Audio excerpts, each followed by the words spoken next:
Exatamente. Eu convido que você vá para o capítulo 1. Ainda estamos no capítulo 1. É uma carta recheada de ensinos, de exortações, mas ao mesmo tempo de consolações. Filipenses 1, eu farei a leitura dos versículos 19 a 26. É a porção que estaremos trabalhando na noite de hoje. Acharam?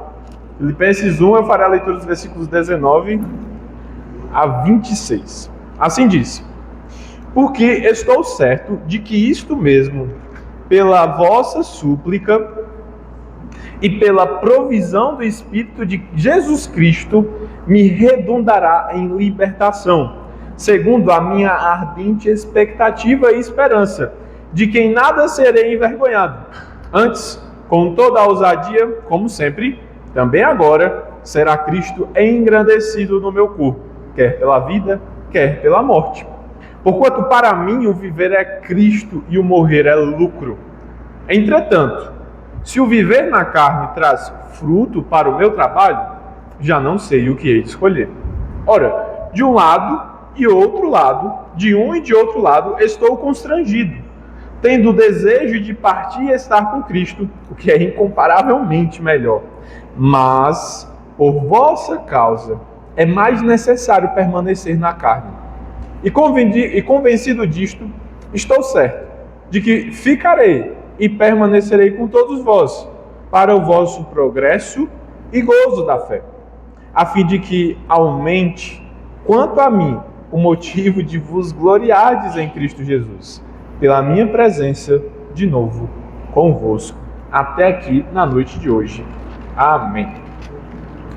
Meus amados irmãos, vocês já entenderam de maneira introdutória nas duas oportunidades que já tivemos para trabalhar nesta carta, que é a carta aos Filipenses. O que vocês lembram, se pudesse dizer Filipenses, essa carta em uma palavra, seria o quê? Alegria. Pudesse dizer uma palavra sobre essa carta, alegria. O que mais? Alegria de novo, né, pastor? Pois é. O que mais?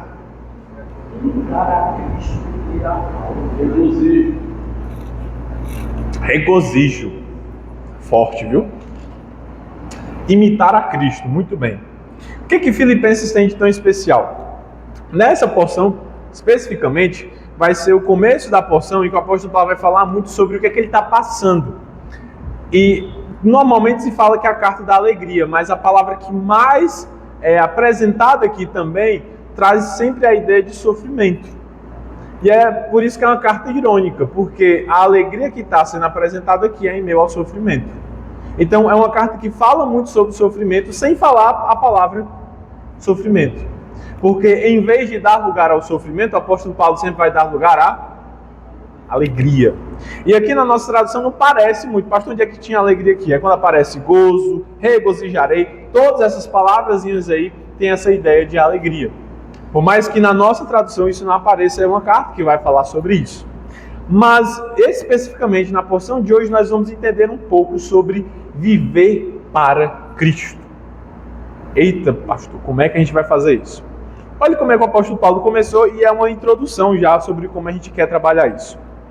Porque eu estou, versículo 19, porque estou certo de que isto mesmo, pela vossa súplica e pela provisão de Espírito de Jesus Cristo, me redundará em libertação. Primeira perguntinha para que a gente possa trabalhar de maneira bem, numa dialética, né, de uma conversa. Libertação de quê? Quem precisa de libertação é quem está? Preso, muito bem. Começando a pegar, estão acordando. Sei que a semana está sendo puxada, a gente vai conseguir. Agora, preso de quê? É uma prisão espiritual? Ele precisa ser convertido? Prisão do pecado? O que mais? Prisão da carne? O que mais? Dou-lhe uma, dou-lhe duas. Prisão em si mesmo. Boa.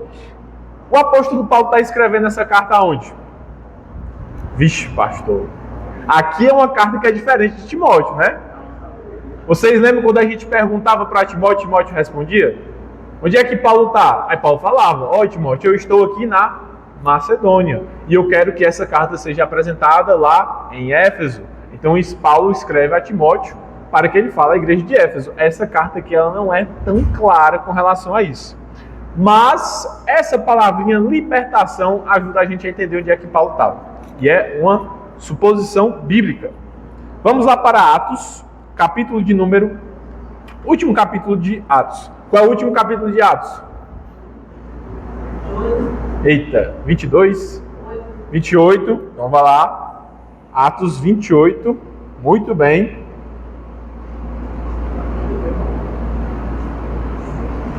Você vai ver o porquê que a gente consegue. A gente vai trabalhar um pouquinho de datação. Como é que a gente consegue? Pastor, como é que o pessoal consegue entender onde cada carta está acontecendo? A partir disso aqui, ó.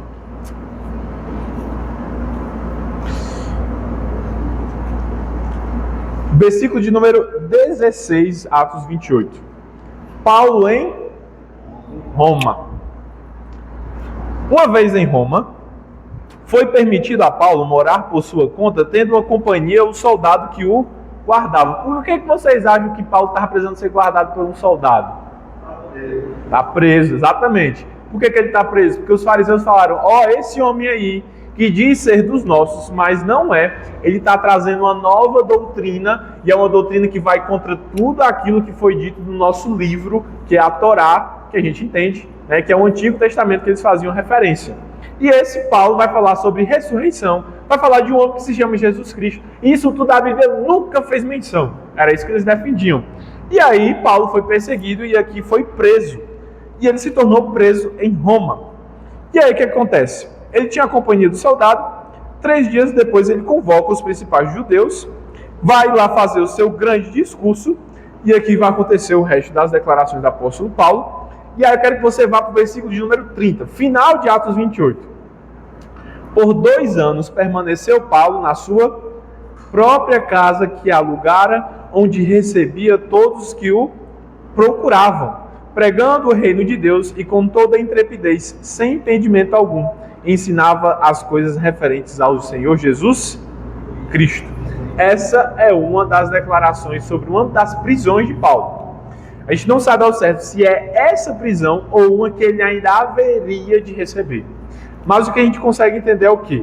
Que Paulo precisava ser liberto. E essa libertação parece ser da carne, porque é a mesma palavrinha que a Bíblia usa sobre vocês. Se o Filho do Homem vos libertar, verdadeiramente, pois é, aquele versículozinho é a mesma palavra aqui que aparece em Filipenses. Em relação a esse versículo, achamos que ele está falando da libertação espiritual, pode estar equivocado. Aí que tá. Bora continuar. Pastor, e é só a libertação física? Parece que não. Por quê? Se o apóstolo Paulo estivesse querendo falar sobre libertação física, por que ele fala de dúvidas e uma libertação de um sofrimento que ele está passando nos próximos versículos? Ele usa essa palavrazinha aqui para trazer 2 sentidos. Tanto a libertação física, né, dele sair, parar de estar preso, mas também uma libertação das obras malignas. Se a pessoa está presa é porque está sendo perseguida, né? Então tem essa questão, mas também aparece sobre uma libertação de encontrar um prazer maior do que esse mundo oferece, um prazer maior que só é encontrado em Cristo Jesus. É por isso que vai aparecer: regozijarei, meu gozo, minha alegria, eu quero estar com vocês. Então ele vai falar repetidas vezes sobre isso. Conseguiram pegar até aqui? Ainda estamos no versículo 19. Agora a gente tem que... Essa foi a introdução. A introdução já é o próprio versículo. Por quê? Porque é tão importante para Paulo isso? Por que ele usa de que, lá em Filipenses 1, de que é pela vossa súplica, pela provisão do Espírito Santo de Cristo Jesus? Por que o Paulo está falando sobre tudo isso em libertação? E aqui entra uma coisinha que os calvinistas, os presbiterianos, os reformados precisam saber. O mesmo Paulo que vai falar sobre é Deus que decretou todas as coisas, ele também convoca a igreja para fazer uma coisinha. Olha a palavra: a vossa súplica. Súplica é o quê? Rogo. Oração pode ser? E uma súplica em favor de quem? Pelo que essa igreja deve orar? Será que alguém está passando por algum sofrimento e a igreja tem que orar? Quem é que está passando por sofrimento nessa carta? Apóstolo Paulo, muito bem. Tá vendo? A gente está ligando os pontos. Ele está pedindo o quê? Ei, irmãos, ei! Ixi, esse aqui não dá para fazer. Pronto, fiz aqui o barulho. Ei, igreja de Nova Metrópole, eu preciso que vocês orem por mim. Eu preciso que vocês apresentem as súplicas de vocês diante do Senhor. Porque uma vez que vocês vão apresentar as súplicas a Deus, Ele vai trazer, através do Espírito que habita em Cristo Jesus, uma palavrinha importante chamada provisão. Para que eu possa ser libertado, porque eu preciso das orações de vocês. Eu preciso que o Espírito Santo me fortaleça nesse momento de tristeza, de momento de estar sendo tentado, e que eu seja relembrado que Cristo Jesus é lucro. E é isso que ele vai querer falar lá na frente. Mas vocês precisam orar por mim. Essa é a grande declaração. Viver com Cristo é orar pelo seu irmão, suplicar pela vida dele. Foi isso que até o Wesley falou na semana passada, e aqui é mais uma vez reforçado. Diga lá, Joviano. Se atentar a esse pedido, é um pedido para que os outros peçam por ele. Isso, excelente. Às vezes nós nos intimidamos. Eu, graças a Deus, eu não me intimido. Mas existe a possibilidade de nós nos intimidarmos e estar pedindo oração. Sim. Sabe? Às vezes a gente Isso é verdade. Isso é verdade. E a gente vê o pastor Paulo aqui. Quase clamando, né? Ore por mim, ore por mim. Excelente declaração. Eu vou aproveitar para fazer logo uma sucinta aplicação. Quando eu tinha um momento de conversar com alguns seminaristas, eu era seminarista, é claro, e o pastor que cuidava da gente, ele sempre pedia para a gente fazer o nosso momento de oração em comum, né? Então, era o mesmo jeito aqui, se reúne e cada um compartilha. Não me entrava na cabeça quando era dada a oportunidade de você compartilhar e aproveitar esse momento de que o seu irmão soubesse o que ele estava passando, quando se resumia da seguinte maneira: eu peço por estudos, eu peço pela minha família, eu peço por saúde. Você fez 3 pedidos, mas ao mesmo tempo você não pediu nada. O que o apóstolo Paulo está dizendo aqui? Súplicas e orações não é a minha família. Certo, graças a Deus você tem família. Mas por que a sua família? O apóstolo Paulo vai dizer aqui, eu quero que vocês orem por mim, porque eu estou sofrendo, porque eu preciso da libertação, eu quero que o Evangelho de Cristo vá até mais longe, eu estou em um momento de decisão, a gente vai ver nos versículos posteriores, porque eu não sei se eu devo estar com Cristo, eu devo estar com vocês, mas eu quero que vocês se alegrem também. Ele podia ter pedido só, eu peço por mim. Por quê? Não, é porque eu estou preso pela minha saúde, né? Mas não, ele destrincha o que é a sua súplica. E algumas vezes a gente tem esse medo exatamente por isso, Joviano. Simplesmente por vergonha. Sim, em outras palavras, pecado. Vergonha é uma característica do pecado. A gente viu isso lá em Gênesis 3. A gente tem vergonha de apresentar nossas súplicas a Deus. O apóstolo Paulo fala o seguinte: epa, bora parar com isso. Por quê? Versículo 20. Cristo vai me levar a essa libertação segundo a minha ardente expectativa e esperança de que em nada serei envergonhado. Antes, com toda a ousadia, como sempre, também agora será Cristo engrandecido do meu corpo, quer pela vida, quer pela morte. Essa porção é uma das porções, e aqui é interessante que nessa perícope, que é a perícope, pastor, é um recorte de um assunto, é por isso que cada aula que a gente tem aqui é uma perícope, é um assuntozinho. Esse versículo 20, ele é fácil da gente entender. O versículo 26, quando a gente chegar lá, não é tão fácil. O que é uma ardente expectativa? É uma expectativa grande, né? É uma grande vontade. Literalmente seria o seguinte, eu estava tentando, o que é a tradução disso? Mas é esticar a cabeça para frente. Eu não sei se vocês já passaram por isso, né? Mas quando você é criança, você está querendo saber o que é que está acontecendo do outro lado, na outra casa do muro, principalmente no interior, a criança faz isso, né? Porque ele tem altura. Por quê? Curioso, expectativa. O que está acontecendo lá? Que barulho é esse? O pessoal está jogando bola, ninguém me convidou? A criança sempre faz isso. É essa a característica que o apóstolo Paulo está dizendo. Eu tenho uma ardente expectativa. Sobre o quê? Não somente isso, na verdade, mas eu tenho essa ardente expectativa e esperança de que nada serei envergonhado. E essa palavrazinha na nossa língua, ela tem muito sentido. Esperança é diferente de esperar. Você sabia disso? Quando você está na parada esperando um ônibus, você tem esperança ou você está esperando? Você está esperando. E aí, se ele atrasa, você tem esperança de que você vai chegar no horário que vai dar certo. Você está esperando o Brasil ganhar na Copa do Mundo ou você tem esperança de que ele vai ganhar? É mais esperança, né? Esperar é muito difícil. É esperança. Por quê? Às vezes a gente não para pensar, né? Qual é a diferença de uma palavra dessa no nosso vocabulário? Esperança vai muito além daquilo que você está vendo. São fatos que você não pode detalhar e você entende que está fora do seu controle. Espera não, eu estou esperando e eu sei que vai dar certo. Ele espera que a bola dê direção a ele, goleiro. Mas ele tem esperança de segurar a bola. Tem esperança de segurar a bola, exatamente. A esperança é a prática da fé. É excelente, exatamente.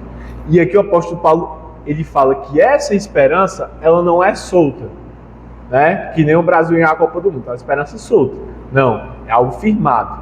Quem vai ganhar a Copa do Mundo? A França. Então, é uma esperança formada, né? É forçada, tem que ser realista, né? E essa esperança que o apóstolo Paulo está dizendo o seguinte: é tão certo lá na frente que eu já sei qual vai ser o fim. Qual é o fim? Antes eu não serei envergonhado. Por quê? Porque ele entende que uma vez que ele é envergonhado, Cristo também vai ser envergonhado. Mas ele disse: eu não vou ser envergonhado, mas se eu não vou ser envergonhado, isso é sinal de que Cristo vai ser engrandecido. Porque se isso é verdade, antes eu devo falar a palavra de Deus com toda ousadia. E aqui na nossa língua não faz tanto sentido, mas no original também faz mais. Ousadia é falar sem ambiguidade. É você falar a palavra certa e é isso aqui e não é outra coisa. Cristo é a verdade e a vida? É, mas nem tanto. Isso é ambiguidade. Cristo é a salvação? É sim, você precisa dela. Isso é certeira, é ousadia. Não é somente ter coragem de falar publicamente. É quando você fala, você sabe que aquilo é certo. E você fala com convicção de que isso seja verdade também. E o apóstolo fala isso. Se tudo isso é verdade, eu sou chamado a falar de maneira direta, sem ambiguidade, sem achar que é mais ou é menos. É diretamente Cristo Jesus. E ele diz: como sempre, como também agora. Eu já fiz isso antes e eu vou continuar fazendo. Para quê? Para que Cristo seja engrandecido no meu corpo, quer pela vida, quer pela morte. Eu acho legal essa palavrazinha, engrandecido, porque essa palavrazinha é megalono. Você já ouviu a palavra megalomaníaco? É quem? É uma pessoa que tem o que, na verdade? É o Cid Gomes, é a pessoa que pensa de maneira grande, né? Alguém que está totalmente, usar essa palavra, fissurado, né, em grandeza. Ela não consegue pensar de maneira pequena. Até que os monopólios de diversas empresas são megalomaníacos. Você tem que ser grande. O apóstolo Paulo está fazendo o contrário. Não é eu que vou ser o maior. É o outro sentido, usando as mesmas palavras. É alguém que eu quero que seja engrandecido, que eu quero que ele tome domínio de todas as áreas e que todo mundo conheça essa pessoa e não eu. Esse é o sentido do apóstolo Paulo. É que ele seja grande e não eu. E que ele seja grande através do meu corpo. Quer pela vida, quer pela morte. Seja eu sofrendo e morrendo ou eu sofrendo e vivendo. Mas que o meu propósito seja que o próprio Senhor Jesus Cristo cresça cada vez mais. E é por isso que ele traz a famosa declaração do versículo 21. Porque a minha vida, ela se resume totalmente a Cristo Jesus. E se isso é verdade, até a morte, que deveria ser prejuízo, para mim é lucro. Porque para mim o viver é Cristo e o morrer é lucro. E ele faz um jogo de palavras, porque essa palavrinha lucro, ela é uma palavra que é apresentada como moeda. Lucro aqui no sentido de ser trocado.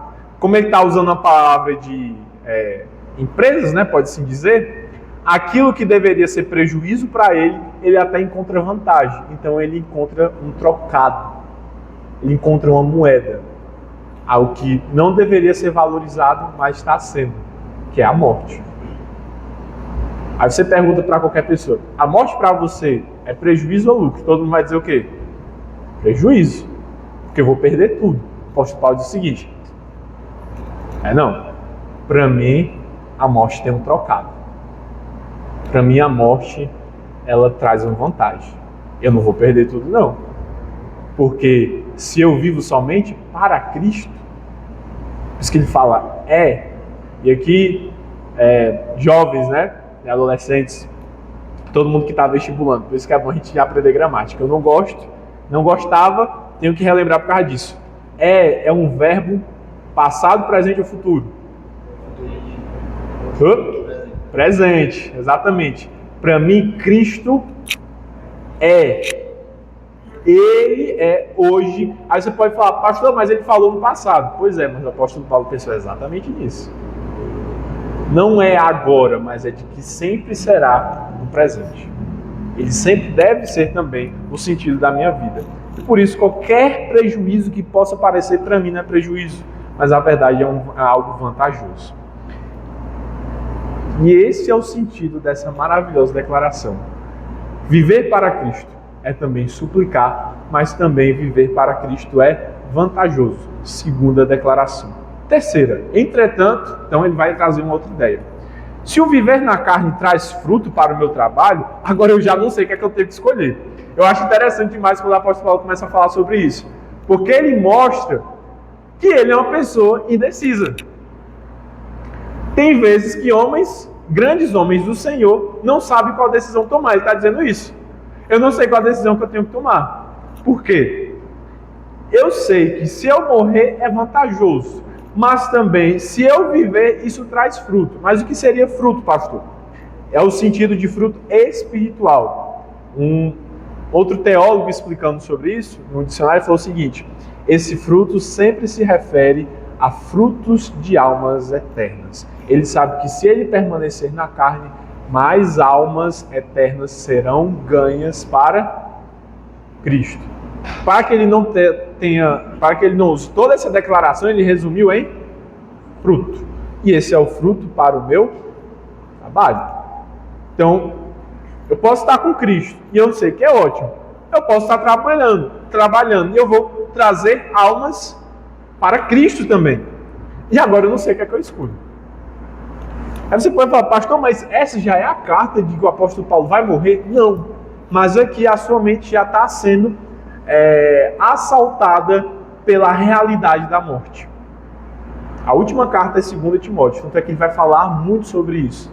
Eu sei que a minha vida já está sendo oferecida como libação. É a última parte do ritual de sacrifício de Levítico. A gente não chegou até essa parte, mas iria chegar. Então lá ele já está dizendo, chegou o fim. Mas antes de chegar lá, a sua mente já estava sendo trabalhada pelo Senhor. Eu não sei o que é que eu vou escolher, mas eu sei que no meio disso, algo ainda é vantajoso. Versículo 23. Ora, de um e outro lado, estou constrangido. E aqui não era a melhor palavra a ser utilizada. Por quê? Quando você usa constrangido, qual a ideia que você está querendo falar? Você está falando de morte, de fruto, de como Cristo é bom. Constrangido é o quê? Quando você, exemplo muito claro, né? Você chama a pessoa para como se fosse para que ela passe vergonha. Uma vergonha pública. Então, uma vergonha pública, você fica constrangido. Aí, como assim Jesus está querendo trabalhar com Paulo, que ele seja envergonhado publicamente? Não, não era isso.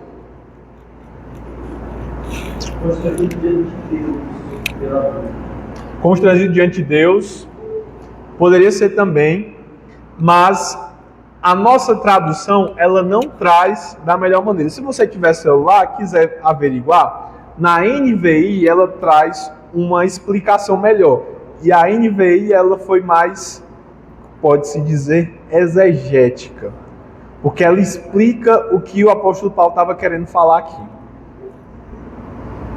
Ó, eu tô aqui com o meu celular, eu vou abrir aqui. Eu gosto de fazer isso para que a gente tire essa mentalidade de que a ARA é a versão sacramentalizada por Deus. Porque eu fui ensinado desse jeito. Uma igreja verdadeira qual é? A igreja que usa a ARA. Não é isso. Por exemplo, a NVI é melhor. O que é que está sendo dito? Estou pressionado por dois lados. Constrangido a isso. Porque era uma expressão de gado. Não sei se vocês já viram quando o gado vai passar pela medicação. Como é que ele fica? Ele fica pressionado. Ele tem que entrar naquilo dali, ele não pode se movimentar, né? Seja para levar medicação, para ficar com aquela marca da ferradura, né? Ele tem que ficar pressionado. Ele está dizendo isso. No meio disso tudo, eu estou me sentindo pressionado, porque eu não sei qual lado ir. Então eu vou me sentindo como se fosse um boi que não pode ir para um lado nem outro. Por quê? E Cristo está querendo dar uma medicação. Porque eu tenho o desejo, versículo 23, de partir e estar com Cristo, que é incomparavelmente melhor. E esse é um dos lados que está me puxando. Mas, por vossa causa, é mais necessário permanecer na carne.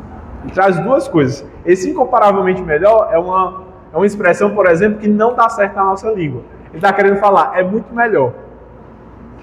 Para a gente isso é um erro gramatical, mas aqui não. Isso aqui é normal para ele falar. Uma expressão de que é algo que ele não consegue nem dizer qual é a profundidade.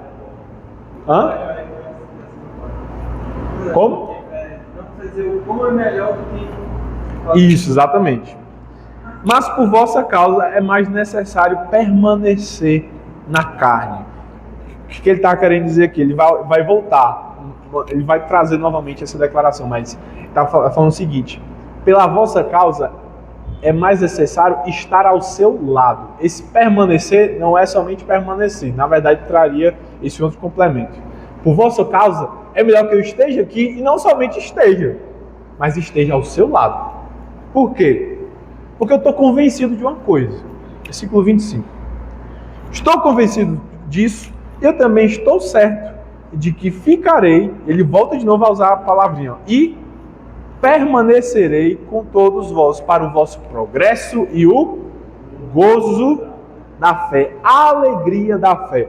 Progresso aqui é literalmente amadurecimento. Eu tenho que ficar porque vocês têm que crescer. Vocês têm que crescer e a alegria de vocês tem que voltar também. E por que eu gostei dessas palavras que o apóstolo Paulo usou? Porque essa palavrazinha ali, progresso, na verdade ela seria forja. Eu tenho que ficar aqui para que vocês sejam forjados e alegres em Cristo Jesus. A forja em todos os seus sentidos, em que o apóstolo Paulo é instrumento de Deus, como um ferreiro que está batendo, martelando, e a igreja e os filhos, os filipenses ali, a igreja que está recebendo essa carta, é o metal que está sendo deixado, está sendo moldado pelas batidas do ferreiro. Então são duas coisas. O ferreiro tem que estar alinhado com Deus e o metal tem que deixar também ser lapidado, forjado. E é isso que a igreja de Filipos deveria entender. Diga lá, varão.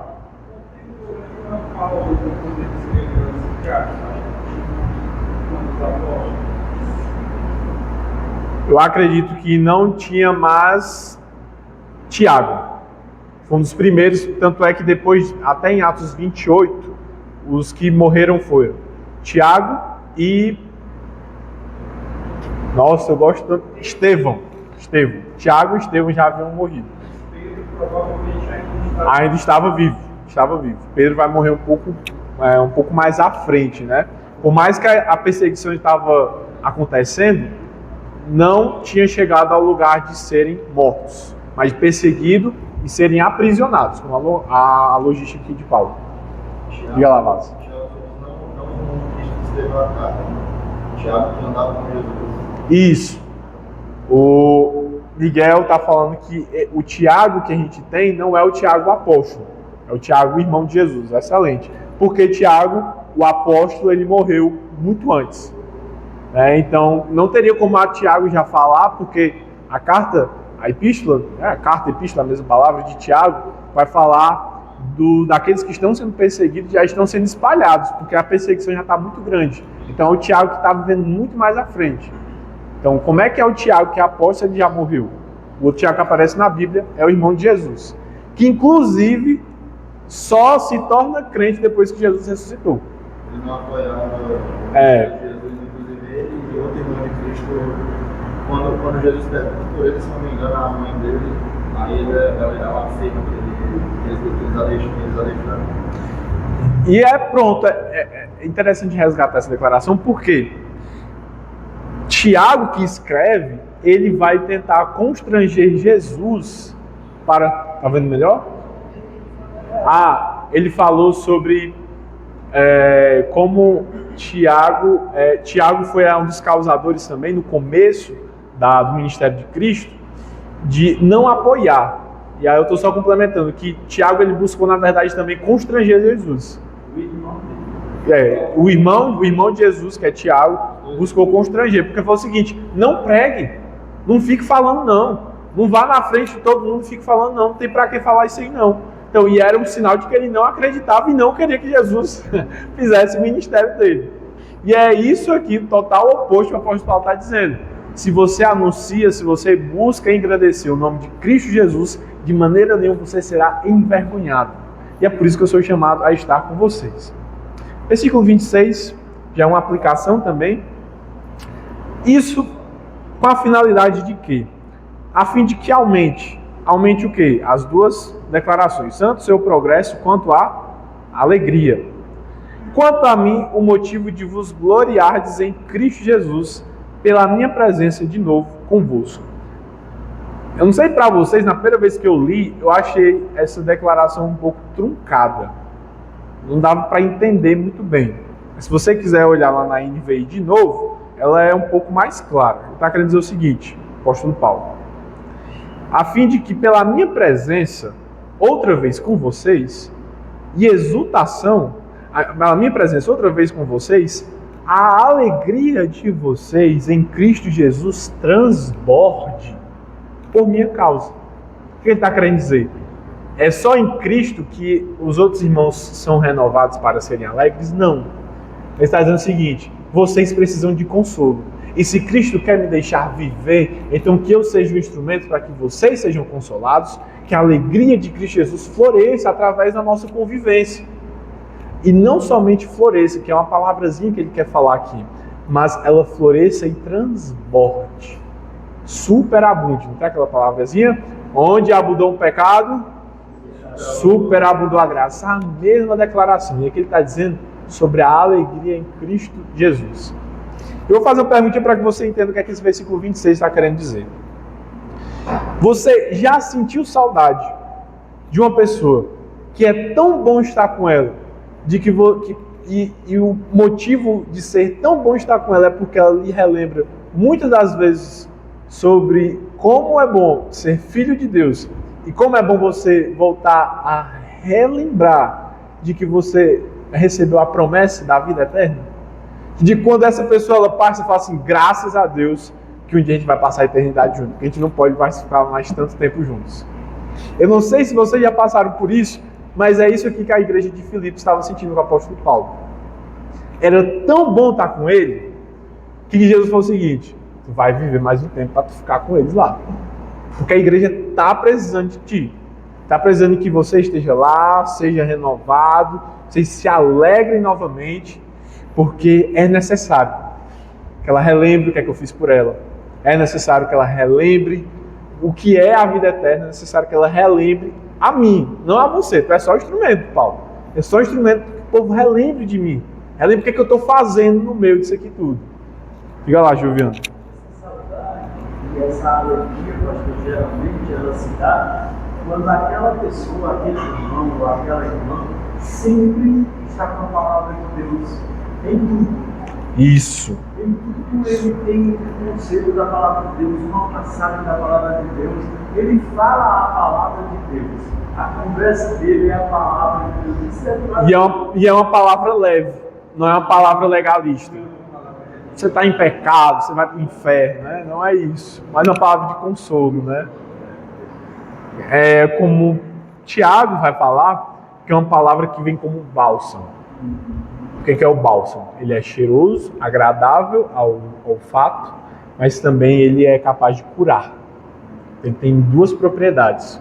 Quando o bálsamo ele é derramado na ferida, você sente que ele está sendo derramado, mas também você é curado nele. Então são pessoas que trazem bálsamo, né, na sua vida. Você ia falar, Ítalo? É cicatrizante, isso mesmo. Eu não sei se vocês já tiveram nessa experiência, mas assim, fazendo igual aquele vídeo lá, né? Eu era só um irmão da igreja, aí Deus pegou, agora eu sou baterista. Mas não é isso. Tem um vídeo, né, de uma criança que ela faz isso. Mas assim, é isso que eu estou querendo falar sobre como a minha perspectiva sobre o que é a igreja mudou quando Deus me chamou ao ministério pastoral. Porque nessas idas e vindas de conhecer, trabalhar, fazer curso de um lado para o outro, você vai vendo tanto de pessoas em Cristo que são muito parecidas com você, ou elas são pessoas que é maravilhoso estar com elas. Você conhece, é um final de semana só, mas parece que quando você começa a conversar, ela já me conhece há muito tempo. Aí no final você fala o seguinte, cara, tem que voltar para casa. Aí dá uma... E assim, tem uma expectativa de que tem um retorno, né? Uma vez conversando sobre vida eterna, e para mim isso trouxe muito bálsamo, né? Trazendo algumas aplicações sobre a vida eterna, porque eu tenho muito medo da vida eterna. Por quê? Porque ela não é capaz de preencher todas as incógnitas. Na verdade, ela preenche até demais. Porque eu fui criado em temporalidade. Então, vida eterna é fora do tempo. Eu falo, caramba, o que é isso? Fora do tempo. Quando eu era criança, eu ficava perguntando para meu pai, você tem medo da morte? Porque a morte é o tempo parar. Você vai parar aquilo que você passou a vida toda vivendo. E eu não consegui entender. Mas aqui o apóstolo Paulo está explicando um pouco sobre isso. De que a morte não é parar. É você separar, e é uma separação que ela é vantajosa, porque você vai estar com Cristo. Só que Cristo ainda é muito melhor. Como ele usa, né? É muito melhor, incomparavelmente melhor. Porque ele fala que você vai estar com ele, e você vai estar com outras pessoas, que vai renovar o quão é bom estar com Cristo Jesus. E aí nessas idas e vindas eu conheci muitas pessoas e caramba, quando é que eu vou ver essas pessoas novamente? E aí eu falei, rapaz, o céu vai ser irado, vai ser muito massa, o céu. Porque vai estar todo mundo junto. Todo mundo que...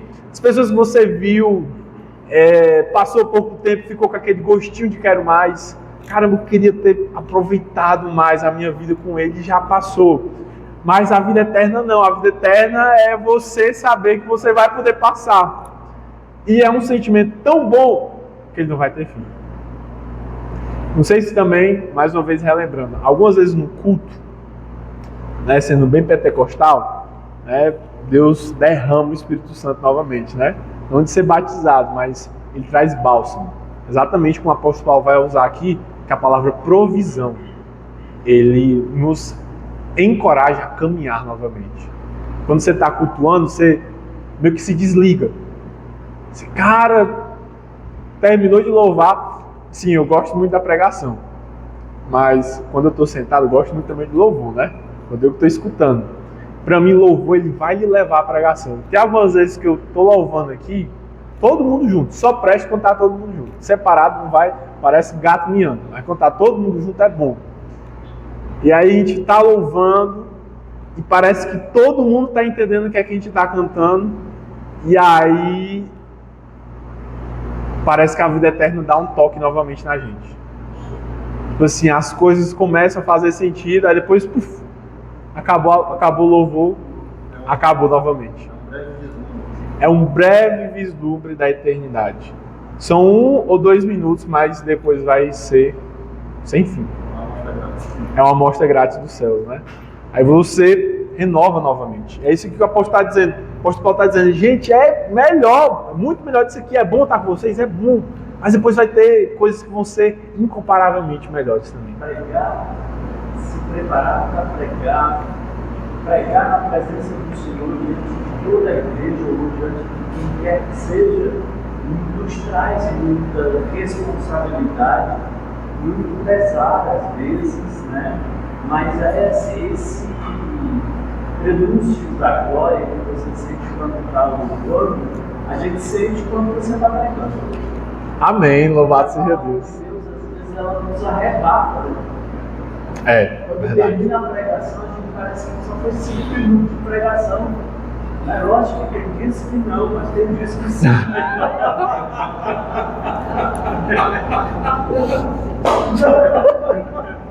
É mais Tava demorando. diz que eu vou cansado, meu. Tem dias que é 1 hora, mas tem dia que é 5 minutos, né? Compartilhando um pouco do que algumas vezes acontece, né? Tem vezes que do que foi dito e o que eu me preparei são duas coisas totalmente diferentes. Quando isso acontece, eu falo assim, rapaz, é porque era o Espírito Santo que estava querendo falar isso aqui, porque tem vezes que eu me preparo e eu não falo nada que eu tinha preparado. Aí depois os irmãos falam, pastor, era exatamente isso que eu precisava ouvir. Eu falei, pois foi o Espírito Santo que falou com você, viu? Hoje foi ele que queria tocar com você. E assim a nossa vida com Deus. Assim a gente relembra mais uma vez o que é viver em e por Cristo. É o que o apóstolo Paulo estava ensinando. Filipenses 1, 19 a 26. Mas ele não vai terminar por aqui. Ele vai falar sobre outras coisas que vão fortalecer a alegria dele no Senhor. O que será? De onde vivem? Como sobrevivem? Próxima semana só. Até aqui na noite de hoje, para a glória do nosso Deus. Amém? Alguma dúvida, meus queridos irmãos? É o que muitos pensam e é o que eu pensava também. O que o Miguel falou? Ele está compartilhando, eu tinha o mesmo pensamento dele, né? Na vida eterna, como o nosso corpo estará totalmente glorificado, nós não iríamos nos lembrar totalmente do que nós fomos e quem éramos. Saberia quem era quem, mas não seria com a mesma memória, seria como se fosse uma nova vida, né? E isso foi mundialmente pregado muito do século XX, século passado. Pastor, agora onde é que mostra que não é assim? Primeiro, Isaías 65, que é os novos céus e a nova terra, fala que o povo de Deus glorificado, ele está glorificando e exultando. Só que algumas vezes a gente se esquece por que a gente louva e por que a gente se regozija no Senhor. Você só louva e se alegra no Senhor porque você sabe o que Deus fez por você. E é esse o objetivo dos salmos. Os salmos, quando eles estão, os cânticos, né? Salmo é cântico, o povo está peregrinando, é Deus falando o seguinte: relembre o que é que eu fiz para vocês e assim vocês vão relembrar cantando. Então, Isaías, no capítulo número 65, depois Apocalipse, ele faz isso. Você tem que relembrar a sua redenção. Quem é que você era, e esse é o motivo da alegria. E eu também achava que era dessa maneira, mas assim, biblicamente, não teria como você entender o porquê de estar louvando se você não sabe quem é você. Porque se você não sabe quem é você, você não sabe qual é a história que Deus fez na sua vida. Então, existe aquilo que foi dito, eu também acreditava, achava assim, rapaz, novo céu e nova terra, o negócio é estranho, né? Então eu vou estar com meu pai, não vou saber que é meu pai? Não. Vou saber que ele é meu pai, vou saber de tudo. Por quê? Porque Deus quer que você relembre tudo aquilo que ele fez, porque esse é o motivo da alegria, mas você não vai lembrar com choro e com tristeza. Você vai lembrar com gozo, com gratidão, com regozijo no Senhor. Não é um lembrar, vixe, tal e tal pessoa pregou o evangelho e agora está recebendo a condenação de Deus em outro canto. Como é uma outra pergunta. Vou lembrar dos que estão mortos? Essa parte eu não sei porque Deus me contou, né, na Bíblia. Mas o que está sendo apresentado biblicamente é que até aqueles que estão recebendo condenação, eles sabem que é pela justiça de Deus. Então, até aqueles que estão condenados, a justiça de Deus vai ser a resposta que vai trazer o contentamento suficiente na palavra, no coração. Eu faço essa lógica a partir daquele texto que a gente trabalhou em Mateus, que até no inferno vai ter ranger de dentes. Então eles vão ficar irados, mas eles vão nem conseguir trazer uma justificativa diante de Deus. Por isso que eles rangem os dentes, porque eles sabem que a justiça foi derramada. Sem argumentos, exatamente. Biblicamente isso acontece de Isaías, pastor só em Isaías não, antes também vai falar, e aí Apocalipse vai renovar isso. Foi uma importante e excelente pergunta, Miguel. Essa. Faz menção a isso. Parábola do rico e Lázaro, que foi pregada pelo próprio Senhor Jesus, né?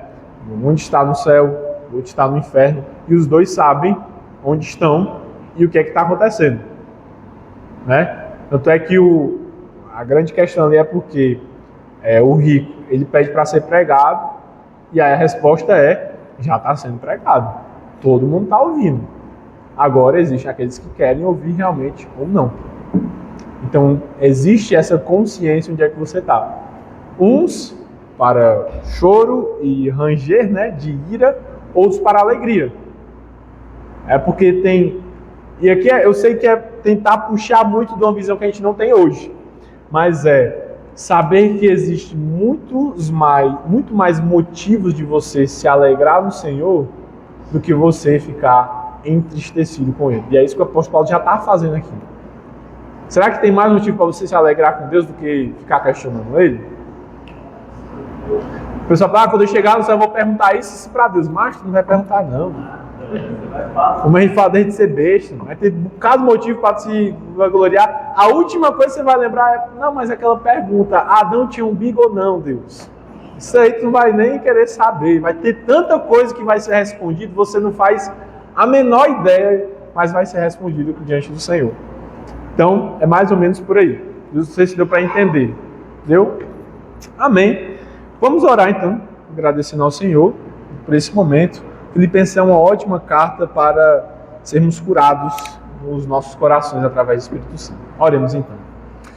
Senhor, nosso Deus, nosso eterno Pai, Filho e Espírito Santo, graças nós te damos por essa noite, pela Tua Palavra, pelo Teu Espírito Santo que nos traz a provisão, o mantimento e o sustento para as nossas vidas através da Tua Palavra, Senhor. Nós pedimos que a cada coração aqui, eu te peço, Senhor, humildemente, aqueles que precisam e necessitam da provisão, hoje o Senhor possa ter derramado mais uma vez. Nos auxilia a termos um coração semelhante ao apóstolo Paulo, porque ele não é o fim, mas ele fala que o verdadeiro fim é Cristo Jesus, que entendeu a sua missão e que assim nós venhamos viver também. Assim que nós choramos, te agradecemos em Cristo Jesus, o nosso Salvador. Amém.